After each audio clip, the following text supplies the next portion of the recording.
நண்பர்கள் அனைவருக்கும் வணக்கம். இப்போ இந்த வண்டி பார்த்தீங்கன்னா ட்ரீம் யுகா லிவோ எக்ஸ்ப்ரோ இது போல் வண்டிலாம் பார்த்திங்கன்னா இந்த சோக் லிவர் வந்து பார்த்திங்கன்னா ஆட்டோமேட்டிக்காக வந்து ரன்னிங்லேயே வந்து மேலே தூக்கும். இப்போ என்ன காரணம் அப்படின்னு பார்த்திங்கன்னா இதனோட ஸ்ப்ரிங் டென்ஷன் வந்து கம்மியாகிடும். அதுதான் பிரச்சனை. இப்போ நம்ம அதை எப்படி மாற்று வழியாக சின்னதாக ஒரு ஆல்ட்ரு பண்ணி இந்த லப்பர் இதை பார்த்திங்கன்னா நம்ம டியூப்பு பைக்கில் வரக்கூடிய அந்த டியூப் வந்து கட் பண்ணியிருக்கோம். கட் பண்ணி இது வந்து லப்பராக ஃபிக்ஸ் பண்ணி செட் பண்ண போகிறோம். இப்போ இதை வந்து ஸ்டார்ட் பண்ணி செக் பண்ணி பார்க்குறோம் எப்படி இருக்குன்ட்டு.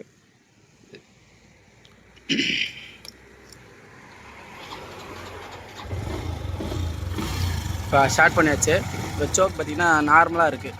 இப்போ ரேஸ் பண்ணுறோம்.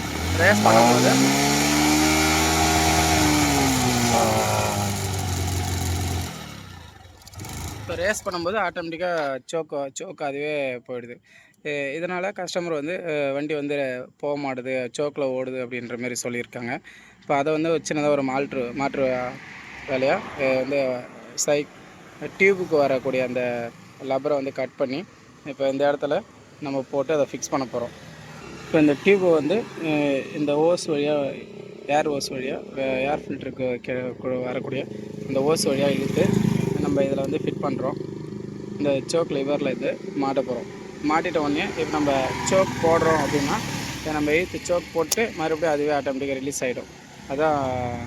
இதுவே ரிலீஸ் ஆகிடும். இப்போ இது வந்து லப்பர் பேண்டு அது போல் போட்டாலும் நமக்கு வந்து வெயிலில் வந்து இலக ஆரம்பிக்கும். இது வந்து டியூப்பில் வரக்கூடிய பொருள் போது நமக்கு இன்னும் கொஞ்சம் லைஃப் வரும், நல்லாயிருக்கும்.